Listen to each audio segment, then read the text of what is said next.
എനിക്ക് പോയിട്ട് ധൃതിയുണ്ട്, വേഗം വേണം. 60 വില കേട്ടരുത്. 55 എത്തിക്കൂല പോയിട്ട് വെക്കം വാ.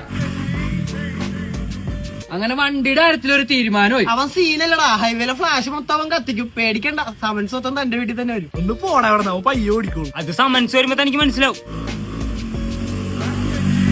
അവനെന്താ നാട് വിട്ടാ? ഒരു റൗണ്ട് അടിക്കാൻ ഇത്ര നേരം? ആടോ, ചിലപ്പോ അവൻ തൃശ്ശൂർ റൗണ്ടിലായിരിക്കും പോയത്. അല്ലെങ്കിൽ 3 പോയിട്ടുണ്ടോ? 3 ഞങ്ങൾ മലയാളത്തിലല്ലേ തന്നോട് പറഞ്ഞ കൊടുക്കണ്ടാന്ന്. പിന്നെ നിങ്ങളുടെ കൂട്ടുകാരനല്ലേ ചോദിക്കുമ്പോ കൊടുക്കണതല്ലേ മര്യാദ? പക്ഷെ അവന് ഒരു മര്യാദ ഇല്ലാത്ത വൃത്തിയായിട്ട റൈഡറാണ് കേട്ടാ. എത്ര വണ്ടിയാണ് അവൻ കൊണ്ട് ഇടിപ്പിച്ചേക്കണെന്ന് അറിയോ? എടാ, നമ്മുടെ സോമന്റെ വണ്ടി ഇരുമ്പ് വിലക്കല്ലേ തൂക്കി വെച്ചത്. കണ്ടെയ്നറിന്റെ അടിയിൽ നിന്ന് കിട്ടിയത്. അതും തവിട് പൊടിയായിട്ട്. ഇതേപോലെ ഒരു റൈഡ് പോയതാ. നീയൊക്കെ അവനെ വിളിച്ച്, എനിക്ക് പോയിട്ട് ധൃതിയുണ്ട്. എനിക്കൊരു ധൃതിയുമില്ല. മോള് കയറിക്കോ, നമുക്ക് ചെറായി ബീച്ചിൽ പോയി ചായ കുടിക്കാം. താൻ വെറുതെ പാനിക്കാവല്ലേ? എടോ, വണ്ടി കണ്ടം തുണ്ടമായാ പോലും അവൻ അത്ഭുതകരമായിട്ട് രക്ഷപ്പെടും. അവൻ ചത്താലും കുഴപ്പമില്ല, എനിക്ക് എന്റെ വണ്ടി കിട്ടിയാ മതി. അല്ലെങ്കിൽ താൻ നാളെ പാടോ, അവൻ തിരിച്ചു വന്നെയാണെങ്കിൽ മേടിച്ചു വെച്ചേക്കാം. അവൻ വണ്ടി പൊളിച്ചോണ്ടാവുണ്ടെങ്കിൽ പാർട്സ് എല്ലാം പെറുക്കി വെച്ചേക്കാം. എടാ, ആ വണ്ടി എന്റെ പെറ്റാടാ. അവന്റെ കൈ കിട്ടി കഴിഞ്ഞാൽ ഞാൻ പൊട്ടിക്കും. പടക്കം മേടിച്ച് പൊട്ടിക്കടാ, അതിന്റെ പറന്നാളല്ലേ, കടവരാക്കി തന്നെ. വാ കേറിക്കോ, എനിക്കൊരു ധൃതിയുമില്ല. എടോ, താനൊന്ന് സമാധാനപ്പെട്. മനു, എന്റെ അമ്മ വിളിക്കണടാ.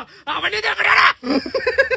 അനന്തന് മിക്കാറുന്ന് മെന്റലാവട്ടെ. അയാള് മണ്ടനാണ്, നമ്മ പറയണെങ്കിൽ ഞാൻ വിശ്വസിച്ചു. പക്ഷെ മറ്റേ മണ്ടന്റെ പോസ്റ്റ് അതൊരു 1.5 പോസ്റ്റാണ് ട്ടാ. കട്ട് പോസ്റ്റ് കളിച്ചിട്ട് കൊറേ നാളായി. നല്ല മൂഡ്. വണ്ടി കയറാ, എനിക്കൊരു ധൃതിയുമില്ല.